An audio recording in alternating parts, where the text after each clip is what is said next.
Les années ont passé et certains phénomènes d'autrefois nous étonnent. Ainsi, en 1958, il y avait déjà 13 ans que le Parti communiste était le premier parti de France et qu'il représentait, à chaque élection générale, un peu plus du quart des suffrages exprimés. Il y avait 11 ans, en 1958, qu'il n'avait plus jamais occupé un seul poste ministériel, alors qu'il était le premier parti de France, et qu'il était tenu à l'écart comme un pestiféré, aussi bien par les socialistes que par tous les autres partis. Mais il était donc toujours là, et de même pour ses militantes, ses militants, ses électrices et ses électeurs. Ainsi, Edmond Barachin n'en peut plus. Il le dit au comité consultatif constitutionnel, sitôt qu'on lui redonne la parole dans l'après-midi du 1er août 1958, je le cite. « Monsieur le Président, je suis déçu, car je croyais qu'avec l'avènement de cette Ve République, nous entendrions le signal non seulement du renforcement de l'autorité de l'État, mais aussi de la défense de cette République contre toutes les menées subversives. » Fin de citation, d'un quart des Françaises et Français sans doute. Ce quart irréductible était pour certains comme un furoncle. À moins que ce ne soit un cancer qui pourrait finir par tout envahir. Et Edmond Barachin poursuit sur ce ton particulièrement étonnant et intéressant, je cite, « L'une des raisons majeures de la faiblesse de notre démocratie parlementaire, chacun le sait, c'est la participation massive d'une représentation communiste au Parlement d'une part, d'autre part, il faut bien le dire, dans tous les organismes de l'État républicain, les communistes sévissent à leur aise. » Fin de citation. Immédiatement après, Robert Brunel, que nous commençons à bien connaître, revient à la charge en faisant référence à un propos tenu quelques minutes plus tôt par le député Paul Coste-Floret contre l'amendement tendant à interdire le Parti communiste. Je cite, « Je viens d'entendre dire que si on l'adoptait, on ferait perdre au référendum 500 000 voix. » Fin de citation.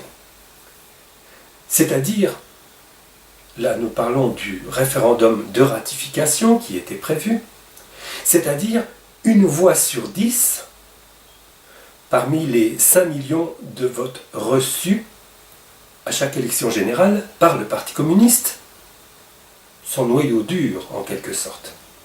Mais à ce moment, Robert Brunel se jette sur une piste tout simplement criminelle. Ouverte en 1945 par Charles de Gaulle. Elle devait aboutir,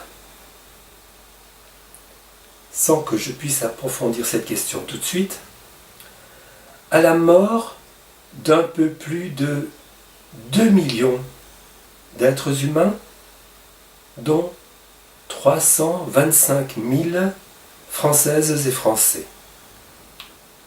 Je cite Robert Brunel.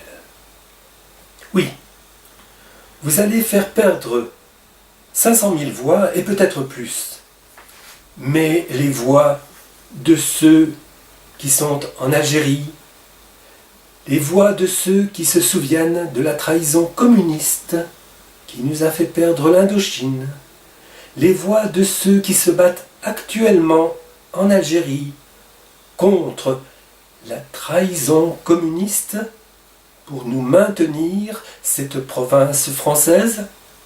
Fin de citation. Deux guerres, effectivement, Algérie et Indochine, Indochine et Algérie, dans lesquelles la France se trouvait empalée en conséquence de 2 décisions prises en 1945 par Charles de Gaulle. Décision du 8 mai, qui devait déboucher sur les massacres de Sétif, Guelma et Kerata en Algérie. Décision de septembre 1945, qui devait marquer le début de la guerre d'Indochine. 2 décisions de réinstaurer le pouvoir colonial par la force des armes à partir d'une France à peine soustraite elle-même à la colonisation allemande. Voyons au fond de quelle impasse Charles de Gaulle avait jeté notre pays, à travers ce que nous en dit Robert Brunel en ce 1er août 1958, lui qui songe à interdire le Parti communiste français. Je cite: « Songez à l'armée française qui se bat et qui n'admettrait pas, qui ne peut pas comprendre qu'on ne prenne pas des mesures nécessaires contre le Parti communiste, les mesures qu'on a prises partout. Il existe même dans la Constitution du Panama, à l'article 100, une mesure contre le Parti communiste. » Fin de citation. Robert Brunel comptait-il vraiment obtenir une dictature militaire? Et d'ailleurs, qu'y a-t-il au fond même de cette constitution de 1958, très inspirée de celle de la République de Weimar, qui a permis, en finesse, une prise de pouvoir tout à fait légale à Adolf Hitler,